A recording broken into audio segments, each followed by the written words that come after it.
All right, guys, this lesson is actually viewing video lessons. What is the purpose when we do this flipped learning where you watch videos at home or in the classroom by yourself? What's actually expected of you? As we've done this before, we've always given you guided notes, but we're going to kind of move into the part where you take your own notes. So we're going to talk about that. So few questions when we're talking about this flipped learning. What are you required to do during the video lesson? All right, you are required to take notes and to be an active participant. I think some of you are just kind of just listening to it or just kind of letting it play, but not really working at it. The whole point of the video is that you can pause it. If you don't understand something, you can go back. Before tests and quizzes, you can always go back and review. So it's really a powerful tool if you use it correctly. All right. Again, is watching the video all there is to the homework? No, it's just not watching it. It's you being active in that. So you're taking notes, you're doing the examples, you're doing the exit slip. If you have questions, you're asking me the next day. So you have to be active participant in the videos. All right. And the reason for taking notes is that it's just going to help you the next day when you participate in, if it's discussions or activities or worksheets, it's just going to help you.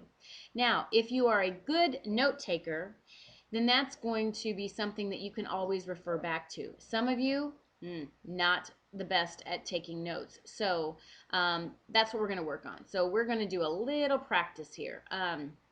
So once again, the purpose, let's come down here to the hint. I said that you can stop and pause the video if you need to write something down, if you need to write the examples. And you can also go back and review before tests and quizzes. All right, so now let's practice. So what I'm going to do is I'm going to do a pretend lesson, and I'm going to stop and pause the video just like I normally would. And I'm going to show you what I would do if I were a student, what I would be writing down. Okay? All right, so let's get started. All right, guys, here is a lesson on rounding. Rounding. So let's first, this is our title here. So let's first go ahead and talk and see what rounding is. Here's the definition. Rounding. Rounding actually means it's replacing a number by another value that is approximately equal to the original number. Okay? So let's first just write that down, and then we're going to talk about it. Okay? So pause the video and write down that definition. All right, so now this is extra practice page. So this is what I would have done on my paper. So do you notice that I underlined, this is my title, I underlined it. I also wrote the date. You should always write the date on your paper, okay? This was a definition, so I made sure to underline the definition, okay? And I wrote exactly how it is. You'll also notice that I kind of did some shortcuts here, okay? So that's what my paper looks like first. All right, back to the lesson. All right, so how do we round? So these are the steps involved when we are rounding. These are the steps. So number one, you're going to underline the place value of the number you're rounding to. So I might tell you round to the nearest 10 or round to the 10th. So whatever I tell you, you want to make sure to write that down. You want to underline that value. Number two, you're going to circle the number to the right of that underlined digit. Okay, the number to the right, that's the one that's going to let you know if you are going to round. Okay, and then kind of a hint here, any number before that underlined digit is not going to change at all. All right, and we'll do some examples in a second.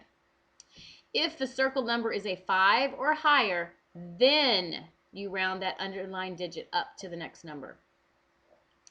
And number 4, if the circled number is a 4 or less, the underlined digit stays the same. Okay, this is important here. You never, ever, ever round down. The underlined digit either stays the same or it's rounded up. You never round down. Okay, so let's look at a couple of examples here. So here's my examples. All right, so round to the nearest 1,000. So I'm going to follow the example up here. Round to the nearest 1,000. So the first thing is I need to underline the place value. So ones, tens, hundreds, thousands. Then I'm going to circle the number to the right. Circle the number to the right. Okay. All right, so this rounded, first of all, there's a number in front of it, so that doesn't change. So my question here is either this number is going to stay a 4 or go up to a 5. Based on this number, it is a 5, so it's going to round up. So that's 25, and then everything else becomes zeros. Okay, let's look at the next one. This is my thousands place. The number to the right, I'm going to circle. Anything before, I'm going to go ahead and write it down because that's not going to change. So either this is going to stay an 8 or go up to a 9. I've already lost what it is. So, okay, that was a 3. So that is a 4 or less, so it stays the same. So this number stays the same. Everything else becomes zeros. Okay? All right, so why don't you go ahead and pause the video and make sure that you've written down these steps. And go ahead and write down some examples, okay? Pause the video and come back after you've written those down. Okay, it's me, the student, again. All right, so if you notice, this is what I added to my notes so far. Here were the steps. Okay, do you notice how I kind of indented a little bit, so it kind of made it a little bit more obvious here? I was very explicit here about never rounding down, and I did my examples. Okay, all right, so let's continue. All right, let's continue. All right, guys, now that you have the notes down, why don't you go ahead and try these on your own. So the question is, I want you to round them to the nearest tenth. The nearest tenth. All right, so write this down and then tell me what your answer would be. Why don't you go ahead and pause the video and come back with your answers. All right, student here. All right, so if you notice, here are my examples where I had to do them on my own. I wrote down what was given, and then I wrote down the answer. Okay, so I wrote down what was given and the answer. If all you write down is the answer, then when you come back to review your notes, that's not going to help you because all you're going to have is just random numbers written down. So make sure you write down what I give you and then what it becomes. All right. Let me just say something about here up here again. Some of you like to highlight and things like that. That's perfectly fine. Okay. All right. So here's what my notes look like at this point. Okay. All right, let's go to the next part. Back to the student.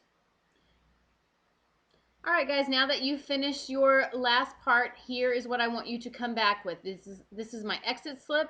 So you have 4 problems, 1, 2, 3, 4. Make sure you write down the problem and write down your answers, okay? All right, so if you have any questions, make sure and talk to me tomorrow, and I will look for these answers. All right, have a great day. All right, and back to being the student here. All right, if you notice, I did my exit slip. I wrote down what the original problem was and what my answer was. Okay, so I know that this is what the teacher is going to be looking for the next day. That would be me. And these exit slips might be in different forms. We might have you, we might just check your notes. We might have it on a Google form where you just submit your answers, something like that. But this is what my notes page would look like if I would have gone through this lesson. Okay, if you notice, again, I've got the title, so it's very easy for me to come back and know where that is. It's very neat. Everything is labeled correctly. So this is what we are looking for. This is what notes should look like. It shouldn't be on a random piece of paper with just kind of just stuff jotted down. You should easily be able to follow it. You should be able to give this to someone else, maybe that was absent or whatever, and they should very easily be able to understand it. Okay? So from here on, this is what we're looking for notes. Now, if you want to start to put your notes all in a spiral or just keep them in loose leaf paper in your binder, that's fine. However you decide to do it, but just make sure that they are kept together and they are neat. All right.